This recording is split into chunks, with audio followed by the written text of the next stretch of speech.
Desde já agradeço o convite, agradeço pela presença, pela oportunidade. Como foi dito pela Ivana, meu nome é Vitor, atuo como psicólogo e também como youtuber, vamos por assim dizer, uma vez que eu disponibilizo estudos de Kardec e de Joana de Ângeles para participações ao vivo pelo YouTube. E através desses estudos que as pessoas foram entrando em contato, chegando até mim, e eu chegando até as pessoas. O trabalho desenvolvido, o meu trabalho, e o trabalho no qual eu me dedico, no qual eu fui orientado a fazer, não é um trabalho de trazer coisas novas. É um trabalho de desconstruir as velhas e ressignificar conceitos ancestrais, para que nós possamos olhar de maneira diferente para o mesmo fenômeno. Enquanto ficarmos tentando incluir coisas numa visão estruturalista, cada vez colocando um tijolo novo, nós vamos acabar chegando naquela situação de alguns indivíduos que moram em uma mansão, mas que só usam 2 ou 3 cômodos. Nós precisamos ter uma noção clara de tudo aquilo que nos foi apresentado. Não vulgarizar Kardec, não vulgarizar o que os apóstolos escreveram sobre Jesus. Muito tesouro ainda está oculto ali no subliminar, muito tesouro ainda está oculto estão ocultos naquelas parábolas, em tudo aquilo que ainda pode ser olhado de maneira diferente. Então o convite de hoje é para olharmos o amor de maneira diferente.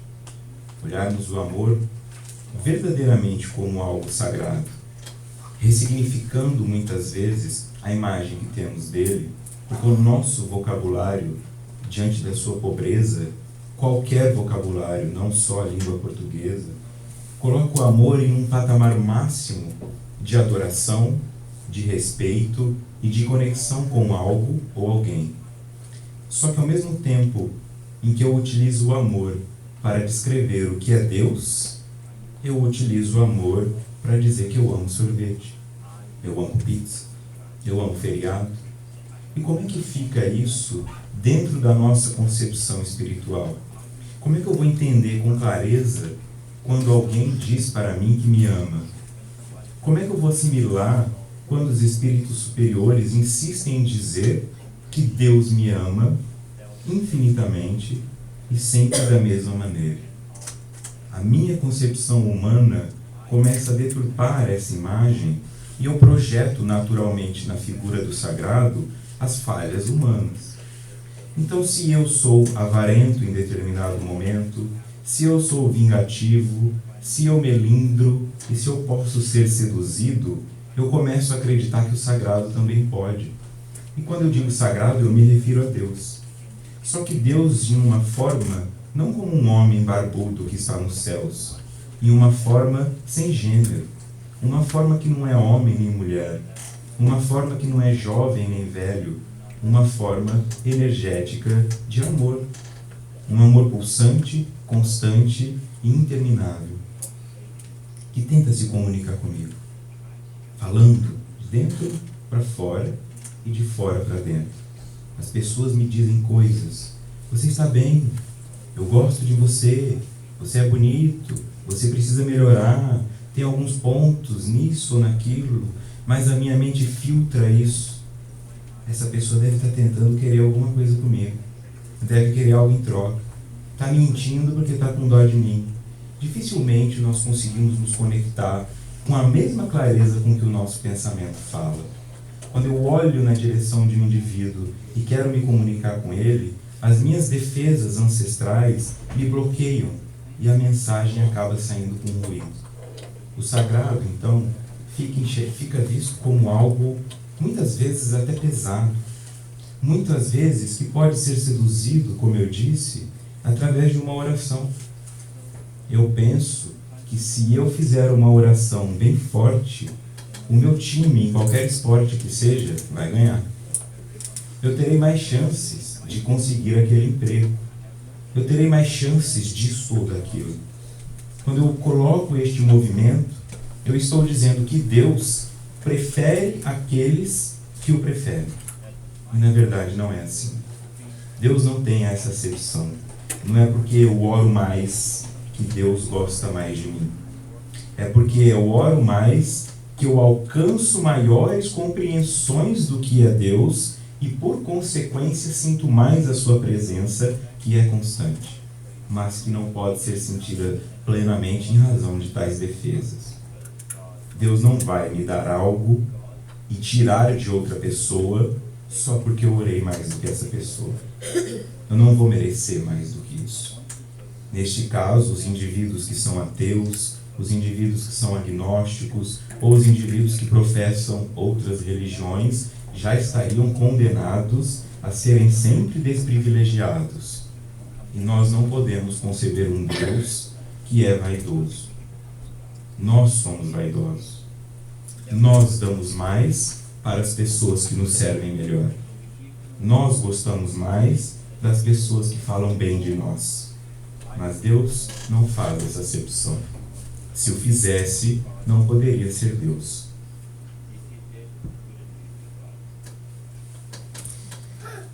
No Evangelho, segundo o Espiritismo, capítulo 11, a lei de amor, Allan Kardec, com os Espíritos, nos traz a seguinte mensagem: o amor é de essência divina, e todos vós, do primeiro ao último, tendes, no fundo do coração, a centelha desse fogo sagrado. O amor, segundo Kardec, é fogo e é sagrado. Então não existe um amor que te puna.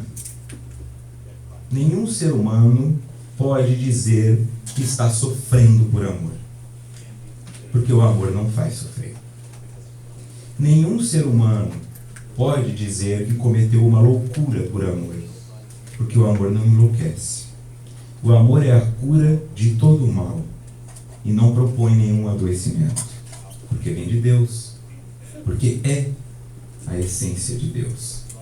Quando compreendo que é fogo, eu entendo que o amor não pode me esfriar, que o amor não pode me consumir negativamente, me levando a uma destruição. O amor me constrói, o amor me inflama, o amor me guia. Essência divina, e todos vós, do primeiro ao último, tendes no fundo do coração a centelha desse fogo sagrado. Qual é a minha função neste sentido? A minha função é permitir que esta centelha fique cada vez mais forte. E assim como uma brasa que com o vento fica mais intensa, eu preciso permitir que este sopro divino passe através de mim. Eu não sou o fim da estação. O amor de Deus não vem na minha direção e dorme em mim. Ele me atravessa. E ao me atravessar, ele me conecta aos outros indivíduos que também estão sendo atravessados por ele e nos unifica. Nisso eu desenvolvo empatia. Nisso eu desenvolvo altruísmo. Nisso eu consigo enxergar que aquilo que dói em mim, dói exatamente no outro. Então não se trata apenas de não desejar ao outro o mal que eu não quero para mim, mas também de desejar ao outro o bem que eu quero para mim. Se estou em uma situação competitiva, e dentro desta situação competitiva outras pessoas querem o que eu quero, eu não posso pensar que elas merecem menos. Eu não posso pensar que elas sofrerão menos do que eu.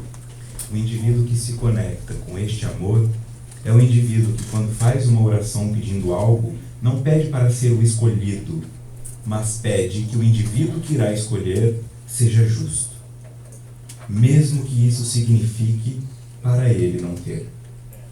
Nesse momento eu consigo entender que desejar para o outro a mesma felicidade e a mesma intensidade de vida que eu quero para mim não causa inveja, não causa incômodo, porque quanto mais as pessoas ao meu redor crescerem, mais fácil ficará o caminho para mim.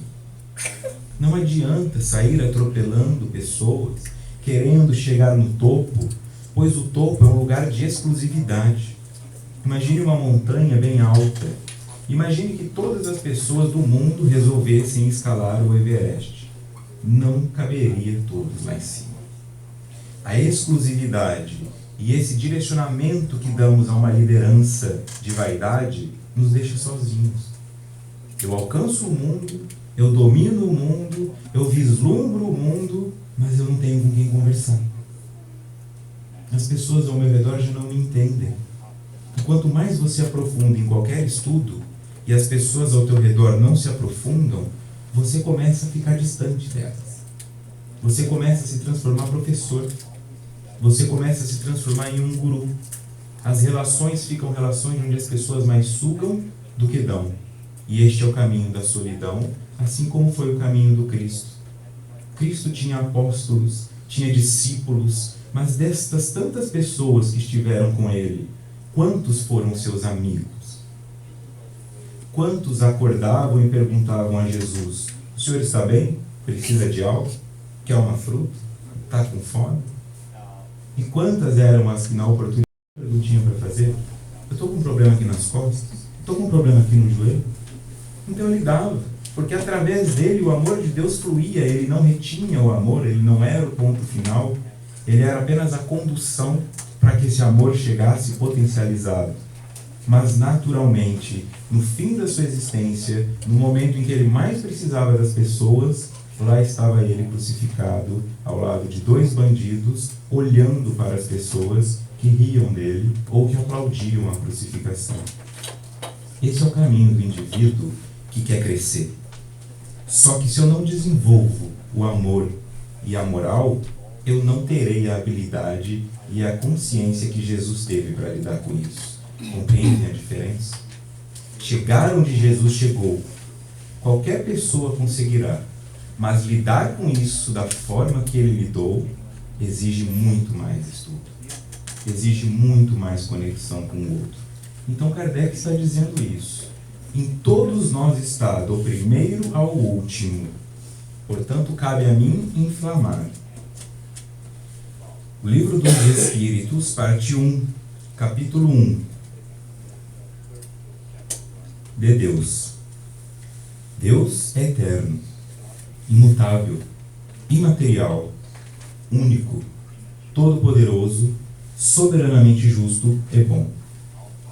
Toda vez que eu disser para uma pessoa que eu a amo, verdadeiramente, falando de espírito para espírito, desconectando desses seres humanos que nos tornamos, desse materialismo que nos dominou momentaneamente, se não for isso aqui, não é amor. É qualquer outra coisa. Posso dizer para a pessoa: eu te desejo, eu te quero, eu gosto da sua companhia, eu me interesso por você, mas se isto não for eterno, imutável, imaterial, único, todo-poderoso, soberanamente justo e bom, não é amor. Porque isso é Deus. Então, quando eu digo para uma pessoa: vou te amar para sempre, e este para sempre dura 15 dias, como eu fico com este compromisso? Quantos amores eternos não acabaram no fim do verão? Quantos e quantos? Quantas famílias não se destruíram? Quantos filhos não estão aí esperando o pai voltar e esse pai nunca volta? Ou a mãe? Ou os avós? Quantas pessoas ouviram isso?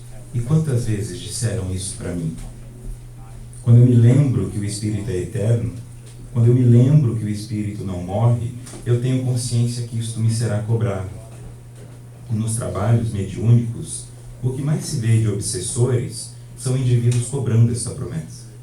Não são indivíduos malignos, não são indivíduos totalmente perturbados, são indivíduos que apenas dizem: ela disse que me amaria para sempre e eu estou aqui para cobrar isso.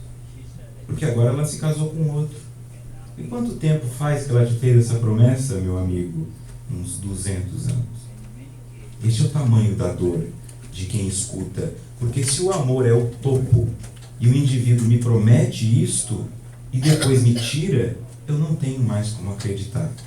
Eu não tenho um lugar melhor para ir. E a noção que eu passo a ter de amor é uma noção falsa, é uma noção adoecida e, por consequência, eu projeto isso em Deus. Então, se vem uma doença, eu acho que Deus me esqueceu. Se vem um problema na minha vida, eu acho que Deus está me punindo. Ou eu estou sendo punido porque não orei o suficiente, porque não vi palestra o suficiente, porque não fiz caridade o suficiente. Quando, na verdade, eu não entendi com clareza o que é amor. É imutável. E para algumas pessoas o amor muda.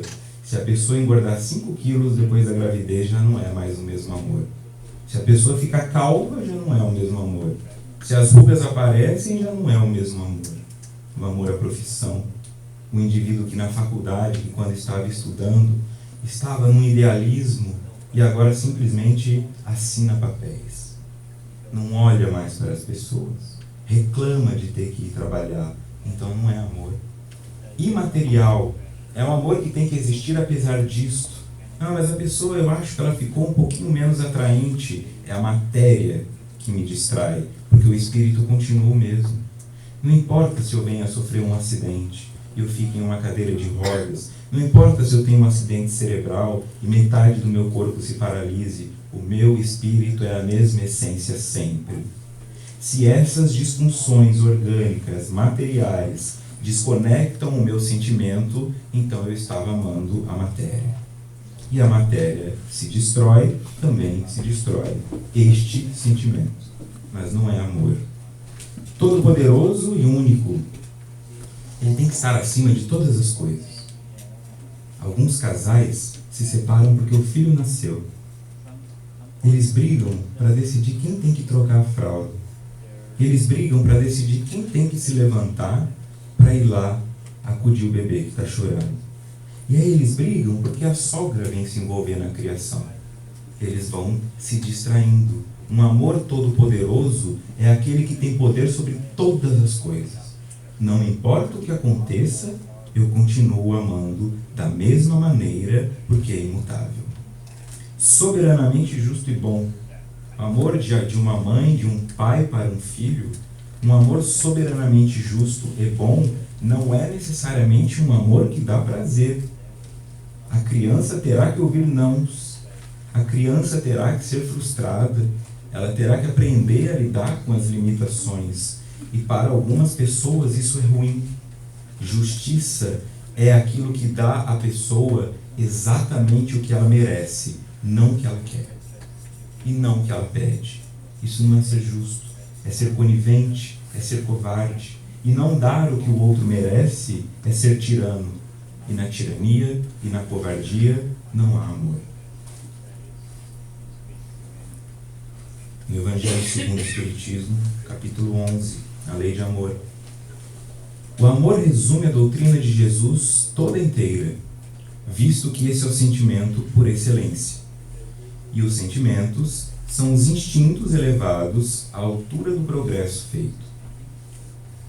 O meu instinto, que é muito mais material, é o instinto do corpo físico. O nosso cérebro já tem relacionado 3 camadas, e a primeira delas seria o cérebro primitivo, que é aquele que me faz agir impulsivamente, que é aquele que me ligaria ao que nós chamamos de homem das cavernas. É este cérebro que me guia, é este indivíduo que, quando está conectado com esta energia, que não consegue parar de fumar, que não consegue parar de beber, que não consegue parar de desejar o mal, que não consegue abandonar um comportamento que lhe faz mal. Quando eu entendo que o instinto é parte do meu processo de evolução, eu preciso compreender que enquanto ele me dominar em sentido negativo, eu não crescerei. O instinto, portanto, eu identifico sendo aquele comportamento que eu tenho quando algum fenômeno me atinge e eu não tenho tempo de pensar sobre ele. Se alguém te fecha no trânsito e a primeira coisa que você faz é proferir um palavrão, este é o teu instinto. O que eu monto de personagem, a imagem que eu mostro para os outros em redes sociais, isso é muito bonito, mas o instinto é aquilo que não me dá tempo de pensar. É a pessoa que xinga a outra que está numa posição social considerada inferior. É a pessoa que abusa verbalmente do filho, o marido da esposa, e assim sucessivamente. O indivíduo que alcança um estado maior de sublimação, que compreende melhor essa noção de amor, ele não se irrita com a mesma facilidade E quando chamado a responder instintivamente, ele responde com amor. Fica claro assim compreender por que é que Jesus não falhou quando foi tentado. Por várias vezes tentaram destruir Jesus usando suas próprias palavras. Então a noção que algumas pessoas têm das tentações de Cristo, nos momentos em que vinham para ele dizer: você ficará contra o Estado ou você ficará a favor do Estado? Porque se ele ficasse a favor do Estado, ele estaria contra o povo. E se ele ficasse a favor do povo, ele estaria contra o Estado. O Estado poderia condená-lo, mas o povo poderia abandoná-lo. E neste momento que Jesus não tinha tempo para pensar, ele respondia: se tem a cara de um outro homem nessa moeda, então essa moeda é dele. Dai a César o que é de César. Jesus respondia sem ter tempo para pensar, sempre de maneira soberana, toda poderosa, sem deixar nenhum fio solto que pudesse incriminá-lo. Foi a julgamento e quando diante de Pôncio Pilatos, este disse: não vejo culpa neste indivíduo, portanto lavo minhas mãos. E Jesus foi condenado pelo clamor popular. E o clamor popular, como nós sabemos, não necessariamente é correto. Na maioria das vezes, um ditado brasileiro diz que a voz do povo é a voz de Deus. E nós sabemos que o caminho da sublimação é a porta estreita. Portanto, o que a maioria estiver proclamando provavelmente não é o caminho correto. Então, Jesus ter sido condenado é um sinal não da injustiça das leis universais, mas da injustiça daqueles indivíduos. Quando eu percebo esta grandeza de Jesus, eu consigo compreender quanto é difícil ser ele, quanto é difícil alcançar o que ele alcançou. No momento em que a pessoa briga com você no trânsito, no momento em que uma pessoa te furta uma sociedade, te tira um dinheiro, no momento em que uma pessoa te prejudica, se naquele momento você falar: Senhor, perdoe-a porque ela não sabe o que faz, você vai ter uma noção da grandeza de Jesus.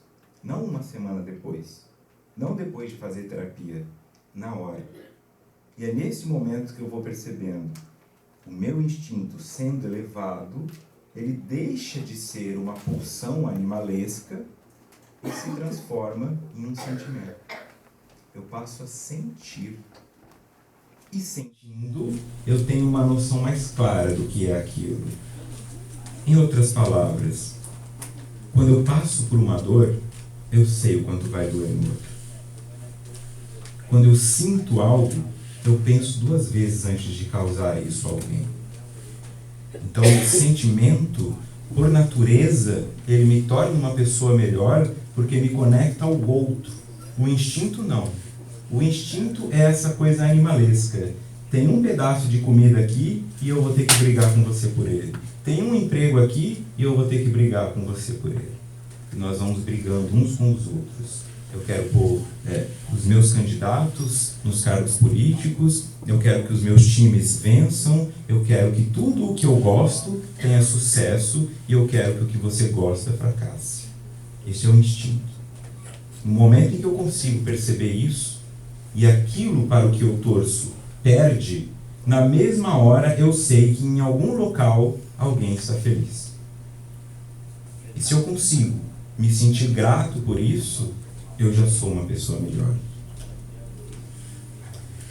Na Revista Espírita, abril de 1860, Abelardo traz um artigo sobre amor e liberdade. E no seu texto ele diz o seguinte: Deus é amor e liberdade. É pelo amor e pela liberdade que o espírito se aproxima dele. Pelo amor desenvolve em cada existência novas relações que o aproximam da unidade. Pela liberdade, escolhe o bem que o aproxima de Deus. O sagrado amor, portanto, não aprisiona. Se você sente culpa, isso não é Deus. Se você sente medo, isto não é Deus. Isto não é o amor de Deus te punindo. Isto não é o teu pecado falando mais alto. Nós precisamos libertar, então, os indivíduos que estão até hoje aterrados nesse arquétipo, nessa imagem ancestral, a começar por Eva. Lá dentro, a noção de que se Eva não tivesse comido aquela maçã, nós não estaríamos sofrendo. Qual é a simbologia disso? Qual é a simbologia disso na minha vida? Toda vez que eu tenho todas as possibilidades de escolher um caminho certo e eu escolho o errado, eu ativo o arquétipo Eva. E eu sinto que eu estou sendo punido por isso. Eu tenho que deixá-la em paz. Eu tenho que entender que essas imagens não existem. Eu tenho que entender que uma serpente não pode ter conversado com ela. Se uma serpente conversou com Eva naquela época, ou Eva era esquizofrênica, ou então essa serpente não existia. Se Deus é imutável, e as leis da natureza também, nada que tenha acontecido anteriormente não estaria acontecendo agora.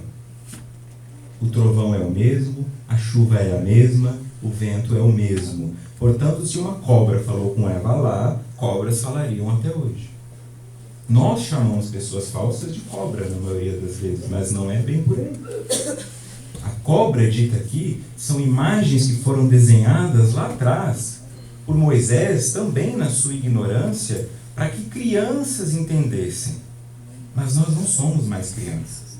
Então liberta Eva. Porque quando você liberta Eva, você se liberta do machismo. Você entende que não foi culpa da mulher que aquilo aconteceu. Você entende que Adão não era melhor do que ela. Então, nesse sentido, quando eu cometo um erro, eu não acho que Deus está me punindo. Eu acho que está me premiando com uma oportunidade de avaliar aquilo. Porque o que foi colocado diante de mim foram possibilidades. E pelo livre-arbítrio, eu escolhi aquela outra. Eu tenho uma salada para comer, ou 7.000 calorias num único prato. Todo mundo sabe que eu tenho que comer salada, mas a maioria quer 7.000 calorias. E depois que come, fica, eu não devia ter feito isso. O que está acontecendo? Aí o corpo te pune, porque dá uma indigestão, porque você vai dormir pesado e tem pesadelo. Essa é a punição. Mas Deus não está olhando o indivíduo e dizendo, opa, acendeu um cigarro. Vou fazê-lo bater o carro. Não vai acontecer isso. Nós é que criamos isso. Porque queremos ter uma justificativa para todas as coisas. E nos conectamos a Deus no sucesso. Eu consigo alguma coisa e eu digo, obrigado, Senhor. Muito obrigado pelo que o Senhor me deu. E aí, de repente, eu desenvolvo uma doença. Diante de um diagnóstico, estou num consultório médico, o médico olha para mim e diz, Vitor, você está com diabetes. A primeira coisa que eu falaria, tem certeza? Eu não vou poder comer doce? Esses são os diálogos. Qual é a primeira coisa que um espírito superior falaria? Obrigado, Senhor, por esse diabetes. Porque eu não estava conseguindo controlar minha compulsão por doce. Então agora estou regulado para conseguir. Eu criei isso. É um filho meu. Eu não posso abortá-lo. Eu não posso jogar... que azar que na minha genética tinha propensão ao diabetes, né? Estou jogando a culpa no meu avô, no meu bisavô, mas não no doce. Não no açúcar. E não no abuso. Eu sou esse agente. Esta cobra que vem entregar a maçã são os meus desejos. É o meu instinto. É a minha infidelidade àquilo que eu digo professar. Porque eu não estou punindo Deus quando eu faço algo que é ruim para mim. Eu estou punindo a mim. Eu estou reduzindo o meu tempo de vida. E agora eu posso achar que não tem muita coisa na minha vida. Mas já pensou que chato, no momento em que o teu neto nasce, você tem que partir? Porque comeu gordura demais e o teu coração pifou? Imagina como vai ser difícil a conexão de que a nossa vida, ela dura muito. As pessoas hoje estão chegando a 90, 100 anos com muito mais facilidade. E como eu quero chegar lá? Como eu determino isso? Então Deus não me pune com um AVC, Deus não me pune com um câncer, Deus não me pune com um desemprego, porque Ele ama. Ele ama infinitamente. Ele ama apesar de, e não por causa de. Ele simplesmente é amor. Então, liberta Eva. Agradeça a Eva. Porque se Eva, neste papel, fez alguma função, foi nos libertar da ilusão. Então vamos comer essa maçã, vamos ver o que é de verdade, vamos descobrir como é a realidade. Então, muito obrigado, Eva. Muito obrigado. E está escrito, né, que em razão disso agora o parto seria dolorido. Como que a maternidade, que é a coisa mais sagrada que existe na humanidade, pode ser uma punição de Deus? Como que a gestação pode ser uma punição de Deus? O parto dói quem está de fora. Porque quando acaba, a liberação de ocitocina e o sentimento de alívio daquela mãe de ouvir aquele bebê é impagável. Se não fosse assim, ninguém teria o segundo filho. E tem gente com 5. É este o amor sagrado. É esta noção de pegar aquele ser no colo. Que é a mesma noção que você tem quando um trabalho seu funciona. Que é a mesma noção quando você consegue ajudar uma pessoa a viver um dia a mais. Esse é o tamanho da grandiosidade. Isso é a verdadeira libertação. Então, sem liberdade, não existe amor. Eu amo minha namorada, mas eu decido que roupa ela deve usar. Eu quero a senha do celular dela. Eu quero saber com quem ela está falando. Não é amor, porque o amor é liberdade. Não tem liberdade, não é amor. Tem restrição, não é amor. Tem condições para se aplicar, não é amor. Eu não estou dizendo que você não pode gostar desse jeito. Seja livre para gostar do que quiser. Mas quando você chama isso de amor, não sobra nada para você falar quando for amor de verdade. Então liberte-se dessa coisa de falar eu te amo para qualquer coisa. Porque quando você precisar falar verdadeiramente, não terá palavra. Ou a tua palavra não terá a profundidade necessária para isso. No texto Em Louvor da Verdade, Dr. Adolfo Bezerra de Menezes, em março de 1950, trouxe: não comeceis o empreendimento da própria iluminação ao modo de um homem que iniciasse a construção de uma casa pelo teto. Soletrai antes de tudo o alfabeto da bondade. Sem as primeiras letras do amor, nunca entenderemos o sagrado poema da vida.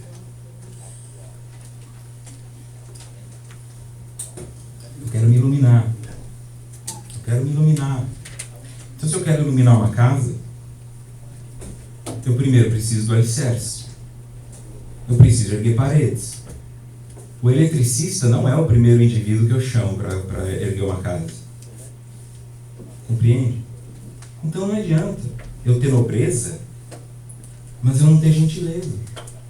Não adianta eu alcançar uma iluminação intelectual, mas quando eu estou diante de uma oportunidade de aplicá-la, eu desvio, porque é a cor da pele da pessoa, olha o nível social da pessoa, olha o idioma que a pessoa está falando. Se nesse momento eu não consigo ser grande o suficiente para que o mundo caiba em mim, independente de etnia, independente de condição social e de gênero, então eu não tenho grandeza nenhuma. Eu tenho só conhecimento. Mas a sabedoria não. A sabedoria me convida a aplicar isso de uma forma que não subjugue o outro. Não adianta eu aprender todas as palavras do idioma se eu for usar as mais difíceis para alguém que é analfabeto. Eu tenho que ter a grandeza de falar errado quando necessário e de falar certo quando necessário. Porque o importante não é exibir a minha oratória, mas é que a mensagem chegue ao outro sem ruído. Que o outro consiga se sentir abraçado por esta mensagem. E nós que estudamos Kardec, nós temos uma responsabilidade muito grande de decodificá-lo de maneira que o indivíduo que não o estuda o entenda, sem que o nome dele sequer precise ser dito. Então, quando você é gentil com uma pessoa na rua, quando você torce pelo sucesso das pessoas, quando você parabeniza essas pessoas, elas ficam ressabiadas, desconfiadas. E elas começam a achar que você é uma pessoa boa e querem saber por quê. E aí elas vão descobrir. É neste sentido que nós evangelizamos. Eu não preciso sair com o evangelho embaixo do braço, falando, olha, aqui em bem-aventurados os aflitos, esquece. Alguns indivíduos não serão tocados pela palavra, mas pelo exemplo e pela emoção. Desbloqueie nele uma emoção que o faça lembrar que ele é um espírito imortal, dando-lhe esperança quando um filho desencarna, dando-lhe acolhimento quando um filho vai preso, dando-lhe segurança quando a pessoa que ela amava o traiu. É nesse momento que, me tornando um porto seguro, ela encontra em mim energeticamente uma sensação positiva. E todos nós, não importa quem sejamos, temos essa centelha. Eu só preciso que alguém me lembre disso. Então imagine aquela brasa bem pequena e de repente chega um indivíduo com uma tocha totalmente acesa. Ele o inflama. Então o meu trabalho é esse, não é incendiar o outro, mas é lembrá-lo que ele tem esse fogo. E é lembrá-lo que o tempo todo o vento de Deus está soprando. E que ele não é excluído da sociedade. E que ele não é menos do que ninguém. Eu estou evangelizando dessa forma muito mais do que se eu ficar explicando Kardec apenas para intelecto. E isso eu absorvo para mim.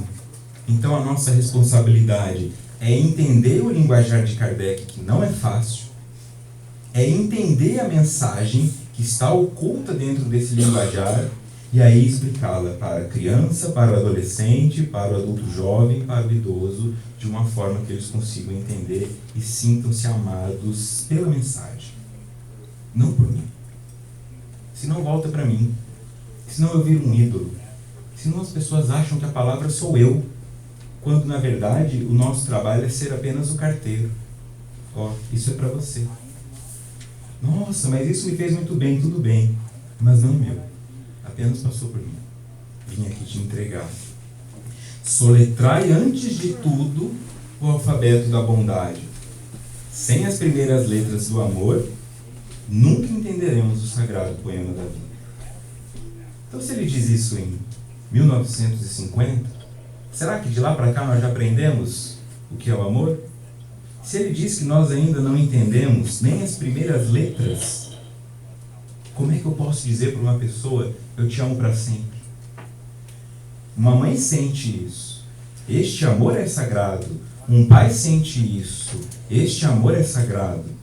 Só que, por incrível que pareça, tem gente que fala eu te amo para o namorado 10 vezes num dia, mas não fala para a mãe 10 vezes num ano.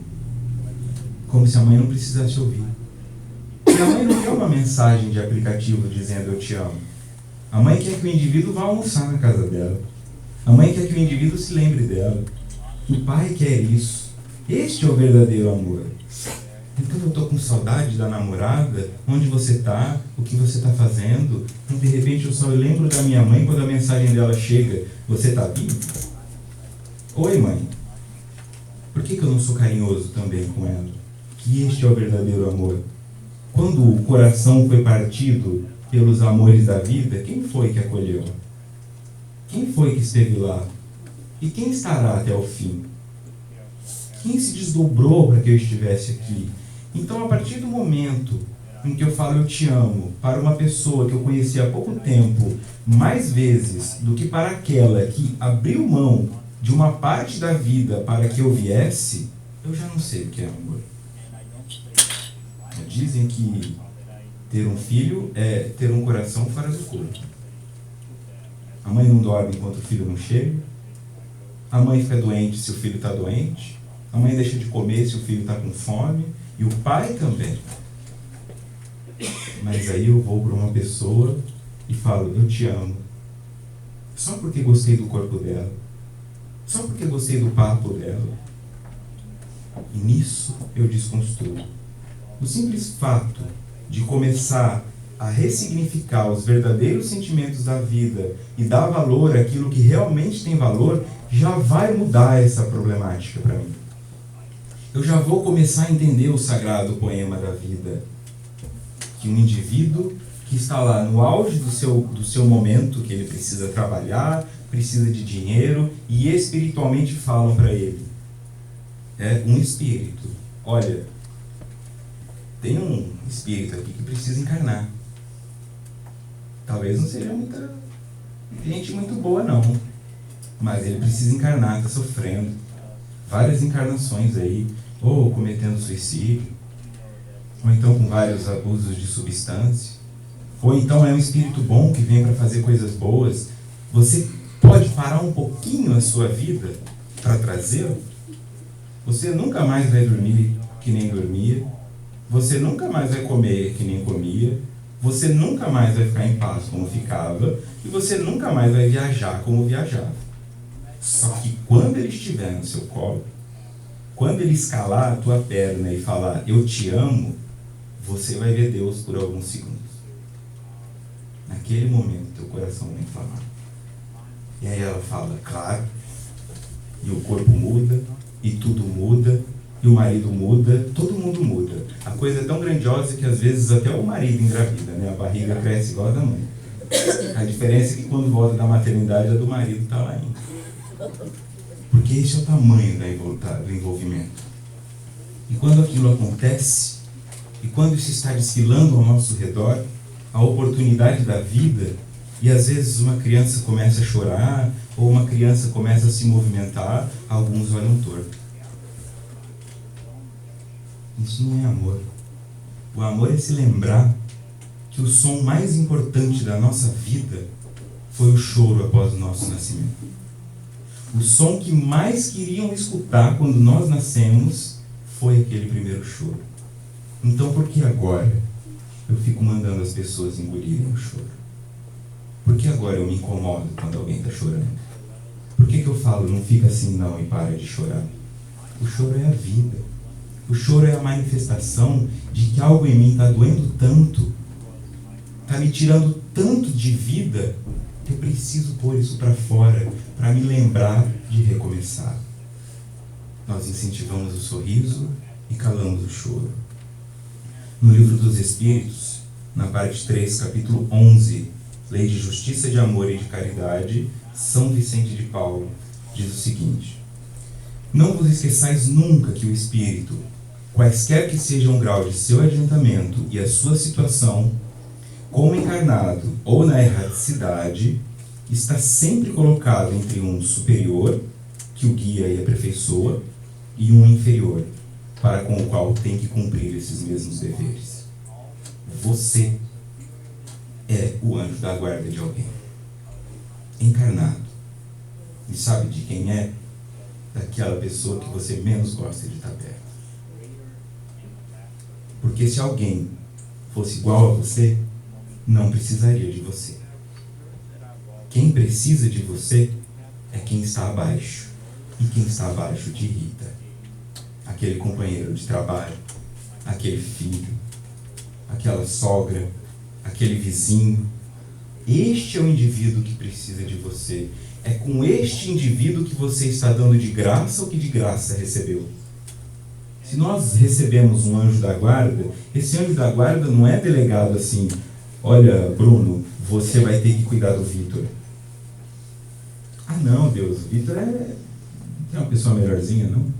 Não, você vai ter que... Não é desse jeito. É um indivíduo que se afeiçoou a mim e que tem paciência suficiente para me tolerar, que fala, eu acompanho ele com prazer.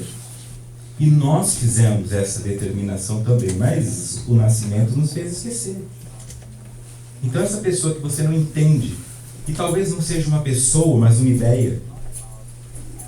Algumas pessoas são assim. Sempre tem alguém que fala muito. Fala muito. Aí ela se afasta dessa pessoa, ela termina com a namorada que fala muito, vai e começa a trabalhar com uma pessoa que fala muito. Onde ela vai ter uma pessoa que tem exatamente aquilo que ela odeia, e ela fala, não é possível, esse tipo de pessoa me segue, eu só atraio esse tipo de pessoa.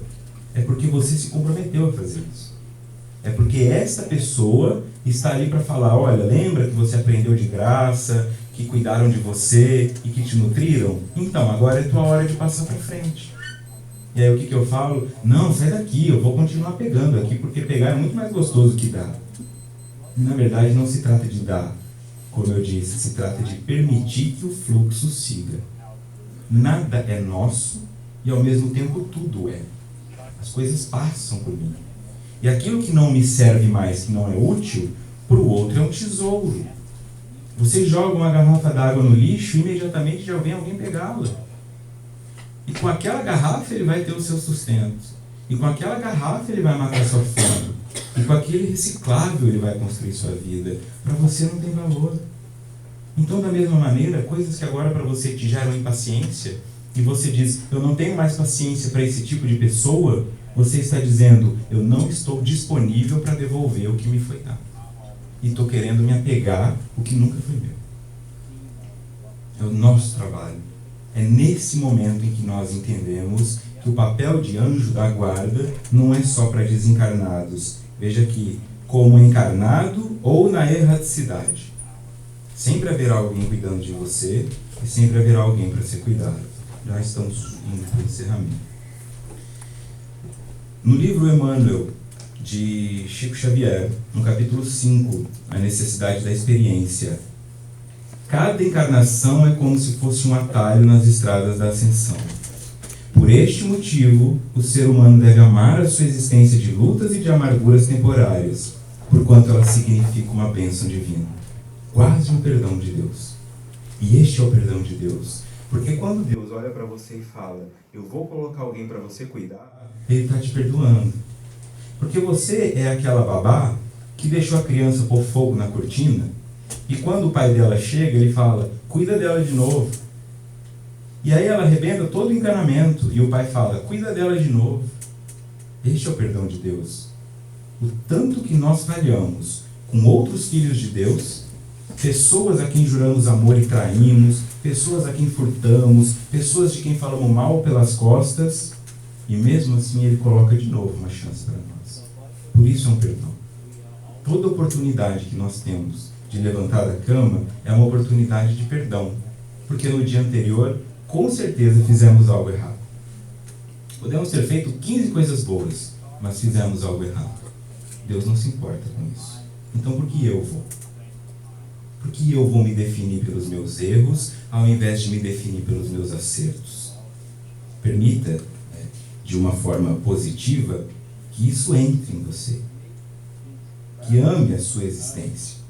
Ame existir. Não importa onde.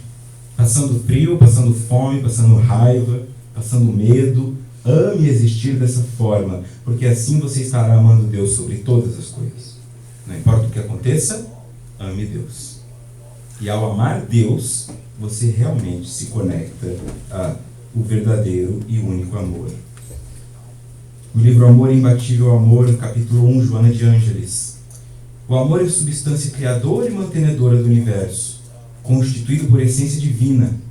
É um tesouro que, quanto mais se divide, mais se multiplica e se enriquece à medida que se reparte.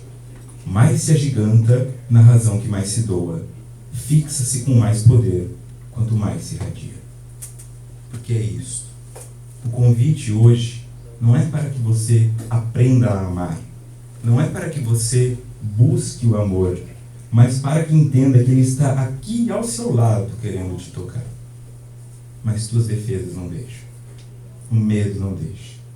Deus quer te amar, permitindo que a lei se faça, que a causa e efeito se cumpra. Tuas doenças, teus infortúnios, tuas perdas, são todos presentes para uma reflexão. São todos despertares para que você saia da ilusão, da estagnação, de achar que tudo gira ao seu redor. Nós giramos ao redor do todo. Nós estamos conectados com isso. Então, quando eu desfaço das minhas defesas e permito que este amor me invada, mais eu quero que ele vá para o outro. E quanto mais eu permito que isso aconteça, maior a intensidade, maior o seu fluxo. E com certeza, fazer caridade não tem problema, falar do outro bem não vai ter problema. Eu terei prazer instintivamente em responder aos estímulos da vida de forma amorosa. Porque se só posso dar o que tenho, só posso dar amor quando me permitir ser completo dele. Antes disso, não. Se eu dou ódio, se eu dou amargura, se eu dou medo, é porque isso é que eu tenho. E o meu convite é para que você se liberte dessa cobrança insistente de ter que ser perfeito. Dessa cobrança insistente de ter que ser uma pessoa maravilhosa. E se ame como você é. porque Deus o faz. Se ame ranzinza, se ame compulsivo, se ame preguiçoso, se ame procrastinadora, se ame da forma que você é, porque se você não conseguir, ninguém vai. Mas Deus não se importa com isso. Este sagrado está aí dentro, querendo se conectar com o que está fora. Só você pode se desarmar. Não vai ser só prazer, mas vai ser justo, vai ser real e vai ser teu. Podemos fazer uma oração de encerramento? Deste trabalho, claro, né? Não do todo, porque ainda haverá o passe depois. Desde já agradeço também pela oportunidade, pela educação, né?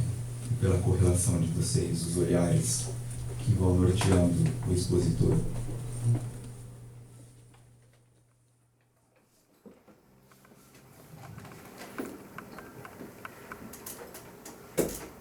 Converso aqui, chamo para o diálogo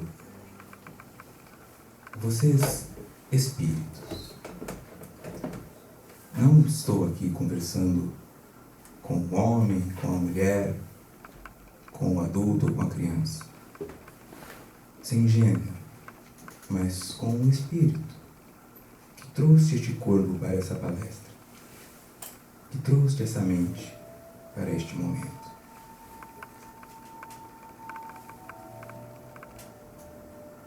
Daqueles que conseguirem, com os seus olhos fechados, aqueles que acreditarem, com os seus corações abertos, eu os convido a uma visualização. Peço que imaginem um navio encalhado em uma praia. Um navio velho, já com alguns pedaços faltando. O som do mar, o som dos pássaros, o vento tocando seu corpo. Esteja lá. Caminhe em direção a este navio. Adentro. Confie. Lá dentro está um baú de tesouro, como aqueles dos piratas. Um baú pesado.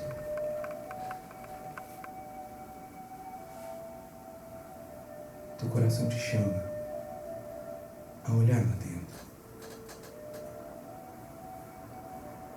Vença o medo. Acredite. Abra este baú. Veja a luz que sai de dentro dele. Não há moedas, não há pérolas, não há rubis,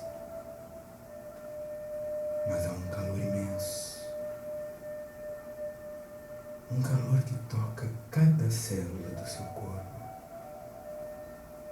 e te faz sentir bem. Como se um abraço pudesse ser dado de todos os lados. Você, espírito imortal, você, filho eternamente amado de Deus, desperte, permita-se ser. Abra o teu coração, a sua mente, para que o amor venha, não apenas por palavras, não apenas por conselhos, mas de dentro para fora. Seja o que Deus quer que você seja. Seja possuidor das suas vontades. Seja livre para escolher. seja livre para fazer o bem porque gosta, não pela culpa. Este tesouro sempre foi teu. Esta riqueza transborda e precisa ser compartilhada. Neste momento, agradecemos a presença constante do Senhor Jesus, aquele que nos mostrou o valor desse tesouro, aquele que nos lembrou que temos um Pai, uma Mãe e que nunca seremos abandonados. Obrigado a todos que tornaram este momento possível, que há semanas estão trabalhando para que este encontro acontecesse. Obrigado a todos vocês que vieram, que neste momento possamos irradiar toda esta gratidão e toda esta energia para alcançar, como forma de abraço, como forma de carinho, aqueles que ainda estão na gélida solidão, nos vícios e nos medos ancestrais. Mestre Jesus, que possamos continuar aprendendo contigo, não pela demagogia, mas lhe perguntando, pedindo ajuda e nos amando incondicionalmente, assim como o Senhor nos amou. E a você, Espírito imortal, ame-se, permita-se, seja, porque não há outro local onde possamos chegar que não nas graças de Deus. Muita paz e que assim seja.